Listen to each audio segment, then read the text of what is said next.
ગુજરાત સરકારશ્રીની કેવાયસીના કારણે બાળકો પરેશાન. ભણતર છોડીને મામલતદાર કચેરી કેવાયસી કરવા માટે લાઇનમાં જોડાણા. અરવલ્લી જિલ્લાના મોડાસા ખાતે મામલતદાર કચેરી પર બાળકોની કતારો લાગી. તંત્રના સેવા સેતુ ઉપર ઉઠ્યા અનેકો સવાલ. રેશન કાર્ડમાં કેવાયસી કામગીરી છેલ્લા ઘણા સમયથી ઉથલપાથલ થઈ રહી છે, ત્યારે બાળકો શિક્ષણ છોડીને પોતાના કેવાયસી માટે મામલતદાર કચેરી ખાતે ધક્કા ખાઈ રહ્યા છે. રિપોર્ટર હિતેન્દ્ર પટેલ, અરવલ્લી, વાત્સલ્યમ સમાચાર. હું ડી.આર. જાદવ, સીપીએમના અરવલ્લી જિલ્લા મંત્રી. આજે કલેક્ટર ઓફિસે નાના ભૂલકાઓને જોઈને આજે આશ્ચર્ય થાય છે કે ગુજરાત સરકાર જે સેવા સેતુનો કાર્યક્રમ કરે છે, આ સેવા સેતુનો કાર્યક્રમ ગામડાઓના બાળકો સુધી પહોંચ્યો નથી.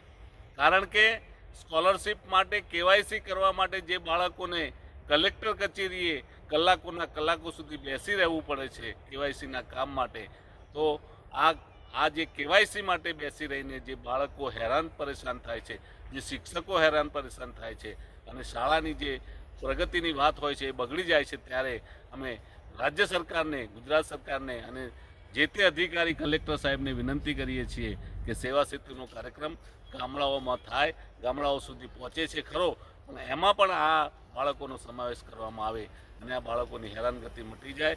સરકાર ઘણા બધા તાઇફાઓ કરે છે, પણ આ તાઇફાઓની અંદર એક આ બાબત છે આવી, તો સેવા સેતુનો કાર્યક્રમ ગામે ગામ થાય અને આ બાળકોની હેરાનગતિ બંધ થાય, એ પ્રકારની હું સરકારને પણ વિનંતી કરું છું અને કલેક્ટર સાહેબને પણ.